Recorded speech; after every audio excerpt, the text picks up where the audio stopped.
Perjalanan setelah kematianlah, hidup setelah kematianlah yang berat. Kematian datang menjemput tanpa menentukan waktu dan tanpa memilih umur dan usia. Yang terberat adalah saat usia tak mampu dipakai berada dalam kebaikan di waktu hidup ini. Surah An-Nisa 78 Allah pun juga perjelas, "Ainama takunu yudrikumul maut walau kuntum fi burujim musyayyadah." Untuk lebih meyakinkan, andaikan engkau berada di benteng yang kokoh sekalipun, maka tetap kematian itu akan datang kepadamu. Jangankan dirimu, Rasulullah sallallahu alaihi wasallam sebagai manusia terbaik, manusia yang dimuliakan oleh Allah dalam surah Al-Anbiya 34 nyatakan, "Wa ma ja'alna li basharin min qablikal khuld." Ya Muhammad, tidak ada satupun manusia yang bisa kekal hidup sebelummu sehingga engkau pun harus dijemput oleh kematian itu, apalagi yang bukan dari. Dan banyak lagi ayat-ayat yang berbicara tentang itu. Kita singkat saja. Karena itulah, ikhwan fillah rahimakumullah, kepada keluarga yang ditinggal oleh wafat, kematian dikatakan oleh Allah, kematian beliau dikatakanlah adalah ujian untuk istri dan anak-anaknya serta kerabat-kerabatnya. Dengarkan, ujian. Di balik ujian pasti ada kelulusan. Di balik kelulusan pasti ada tanda ijazah dan kemudian ada hadiah berupa kelulusan itu. Karena itu Allah firmankan dalam Al-Quran surah Al-Baqarah 155, وَلَنَبْلُوَنَّكُمْ بِشَيْءٍ مِّنَ الْخَوْفِ وَالْجُوعِ وَنَقْصٍ مِّنَ الْأَمْوَالِ وَالْأَنفُسِ yang akan kita bahas, وَالثَّمَرَاتِ وَبَشِّرِ الصَّابِرِينَ وَالْأَنفُسِ. Benar-benar akan aku uji engkau, kata Allah. La yang ada depannya menunjukkan sebagai takkid, penguat. Dan nun yang ada di belakangnya sebagai penguat yang kedua. وَلَنَبْلُوَنَّكُمْ. Bahwa al-anfus berupa kematian, sebagaimana yang dijelaskan oleh Syekh As-Sa'di dalam tafsirnya, al-anfus ay dhahabul ahbab minal auladi wal aqarib wal ashab. Anfus yang dimaksudkan di dalam ayat ini adalah perginya orang-orang yang dicinta. Mungkin anak kita, kerabat kita, atau sahabat-sahabat yang kita cintai, yang dalam hal ini adalah orang tua yang kita cintai. Itu walanabluwannakum, Allah katakan adalah ujian besar untuk diri kalian. Besar masalahnya. Sedih. Apakah mungkin sedih akan berkepanjangan? Tidak. Susah. Akankah susah itu akan berkepanjangan? Tidak. Wabasyiris sabirin. Berikan kabar gembira kepada orang yang mampu bersabar. Nah, sekarang dengarkan. Kalau saja yang pertama dikatakan tadi, istirja adalah bentuk dan jalan agar kita mampu bersabar menghadapi kematian keluarga kita, dan apalagi dia adalah bentuk ujian. Tadi sedikit dijelaskan tentang cerita hidup orang tua kita ini. Bapak Abdul Fattah, di mana dia adalah bukan sekedar pejuang dalam dakwah, tetapi dia adalah sekaligus pengasuh, pengayom, penanggung para tenaga-tenaga dai. Dan saya merasakan sendiri, kalau saja betapa besarnya pahala seorang dai ketika mendakwahkan agama li'ila'i kalimatillah, sebagaimana yang terbahas di Zoom tadi malam.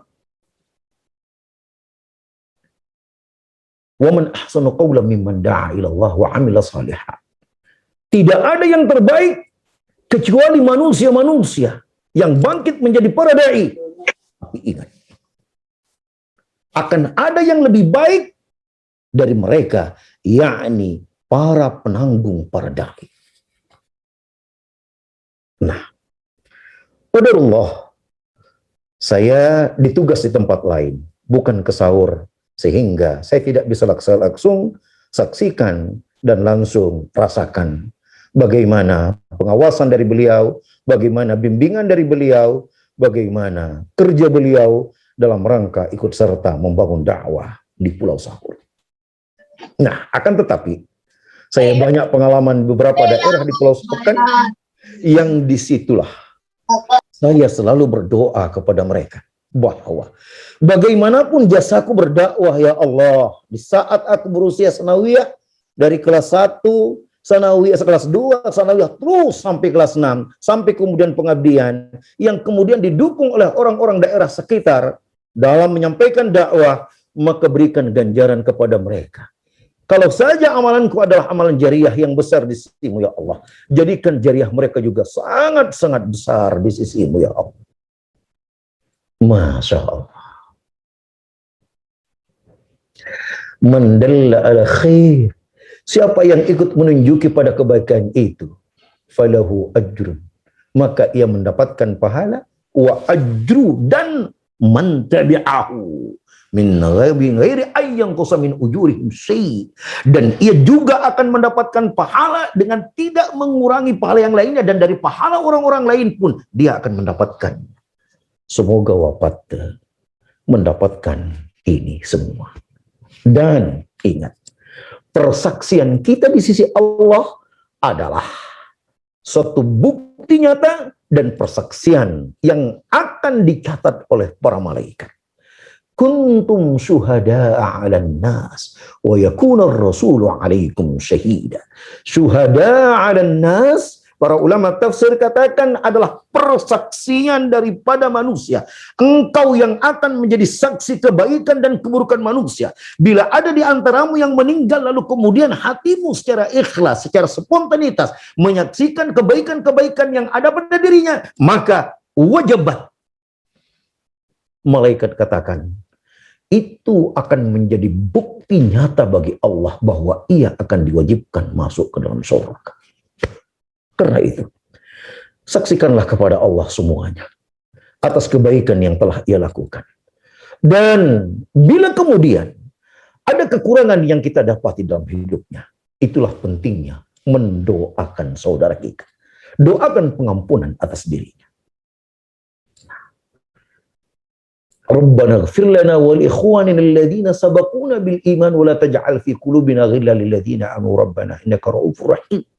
Begitulah dulu para sahabat mendoakan saudara-saudaranya yang lain. Karena manusia tak mungkin lepas daripada kekurangan dan dosa. Kebaikannya kita bersaksikan kepada Allah, dan kekurangan yang kita lihat pada diri beliau, maka kita pintakan keampunannya kepada Allah Subhanahu wa ta'ala.